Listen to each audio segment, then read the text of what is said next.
Assalamualaikum warahmatullahi wabarakatuh. Saya Awan Regasda Rahardian dari kelas manajemen E akan menyampaikan argumen tentang Indonesia sebagai super power bagi peradaban Islam. Peradaban Islam adalah kesatuan antara agama dan keduniawian atau peradaban dari tradisi teks sebagai sumbu inspirasi yang diimplementasikan pada konteks sosial. Peradaban Islam merupakan cerminan dari tradisi yang berbasis relasi antara wahyu dan konteks sosial. Secara sederhana, peradaban Islam memiliki karakteristik transendensi ketuhanan, keutamaan dalam masyarakat, dan pertanggungjawaban. Dalam Islam, pelabelan sebuah negara maju tak cukup dengan kemandirian ekonomi belaka, perlu diimbangi dengan kualitas manusianya juga. Adapun manusia berkualitas dan tata kehidupan yang beradab hanya akan terlahir dari sebuah negara yang menjadikan Islam sebagai ideologinya. Negara yang menjadikan Islam sebagai ideologinya terbukti mampu menjadi mercusuar peradaban selama lebih dari 1400 tahun, menguasai 2/3 dunia. Dialah Daulah Khalifah Islamiyah, sistem pemerintahan penerap syariat yang unggul di segala bidang kehidupan. Bukan saja menjadi negara maju, sebuah keniscayaan Indonesia menjadi negara superpower jika pemerintah mau menerapkan Islam secara utuh. Kekayaan alamnya yang dikelola mandiri, hutannya yang menjadi paru-paru dunia, ideologisnya para muslim se-Indonesia bisa menjadi modal emas bagi Indonesia meraih label negara adidaya yang disegani negara-negara asing.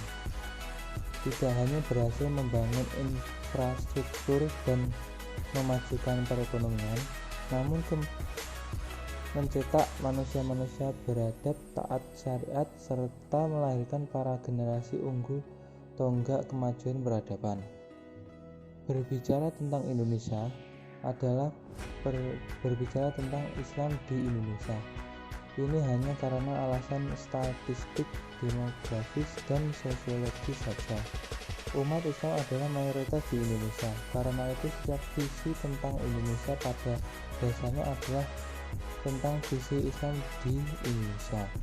Umat Islam dewasa ini menghadapi paradoks yang merupakan kenyataan yang tidak dapat ditolak adanya. Di zaman lampau, umat Islam mengalami kemenangan praktis tanpa kekuatan lain yang menggulingkannya, sehingga sikap umat Islam pada waktu itu adalah sikap golongan yang menang, unggul, tak terkalahkan, bebas dari rasa takut, dan tidak pernah khawatir kepada golongan lain.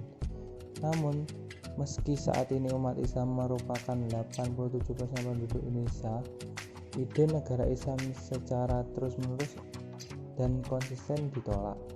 Bahkan partai-partai Islam, kecuali di awal pergerakan nasional mulai dari masa pemerintah hingga masa kemerdekaan, selalu mengalami kekalahan, terutama dengan pembaharuan politik bangsa sekarang ini. Partai-partai berideologi Islam pun banyak atau bahkan mengalami kekalahan. Dapat dilihat juga dari sisi pendidikan, di mana Indonesia telah memasuki era globalisasi dengan banyaknya tokoh baru yang membawa perubahan, namun sedikit sekali dari golongan Islam. Dalam sejarah Indonesia, Islam Nusantara dalam periode awal membentukannya oleh para wali atau sufi dapat dipandang sebagai wajah peradaban Islam yang lahir dari suatu governmentality berdasarkan dorongan kekuatan batin agama Islam. Namun saat ini persoalan-persoalan yang dialami umat Islam terkait dengan upaya membangkitkan kembali peradaban Islam baik melalui ide negara Islam maupun demokrasi, serta persoalan hilangnya kemampuan umat Islam dalam menginternalisasi produk-produk peradaban modernitas telah menjebak banyak kalangan muslim dalam semacam schizophrenia kultural.